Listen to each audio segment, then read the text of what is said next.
Қар барысы немесе ілбіс ірі денелі, бұлшық етті және сымбатты мысық тұқымдас жыртқыш. Олар негізінен таулы аймақтарда мекен етеді. Табиғат оларды аяздан сенімді қорғайтын қалың жүнмен марапаттаған. Ілбістер қатал жағдайдағы өмірге өте жақсы бейімделген. Ілбіс үлкен және кіші мысық тұқымдас жыртқыштар арасында бірқатар сипаттамалар бойынша аралық түр болып табылады. Үлкен мысықтарға ілбістің басындағы үлгісі, жануардың тыныштықтағы құйрығын ұстау тәсілі және бірқатар анатомиялық ерекшеліктер туыстығын танытса, ал оның пырылдай алатыны және тамақтану кезіндегі позасы басқа кішкентай мысық тұқымдастарға туыстығын көрсетеді. Өлшемдері бойынша ол леопардтан кем түспейді. Еркектері әдетте аналықтарына қарағанда үлкенірек, массивті және күштірек. Ересек аталықтарының салмағы 65-тен 75 килограммға дейін, дене ұзындығы 2 метр 20 сантиметрге дейін жетіп, ал құйрығы қалың жүндес болып келеді. Сондықтан қар барысының құйрығы леопардтың құйрығына қарағанда жуан сияқты көрінеді. Тіпті табаны да қалың жүнмен жабылған. Бұл оған қарда батпай қозғалуға көмектеседі. Бұл сұлу жануар әдемі жүннің арқасында аяусыз жойылуда.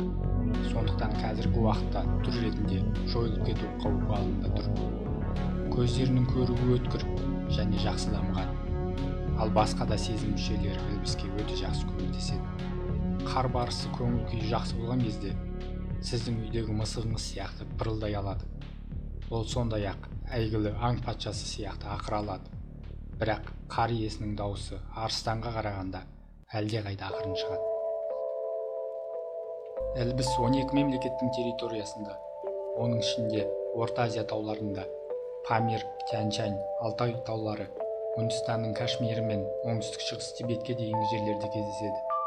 Әдетте ілбістер 2000-3000 метр биіктікте уақытын өткізеді. Ауа райы жылы кезде ол тіпті әлем төбесінің астына 6000 метрге дейін көтеріледі. Бұл аңызға айналған Эвересттен 2000 метрге ғана төмен.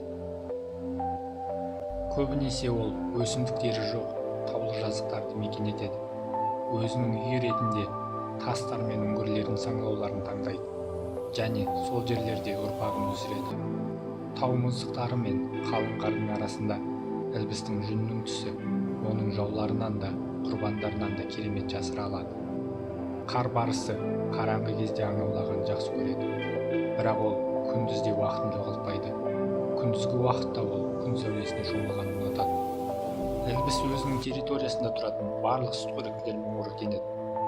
Тышқандардан бастап тау-теке мен арқарға дейін кейде гектарға да шабуыл жасайды. Жазда ілбіс биік тауларға шығып, суыр мен басқа ұсақ сүтқоректілерді іздейді.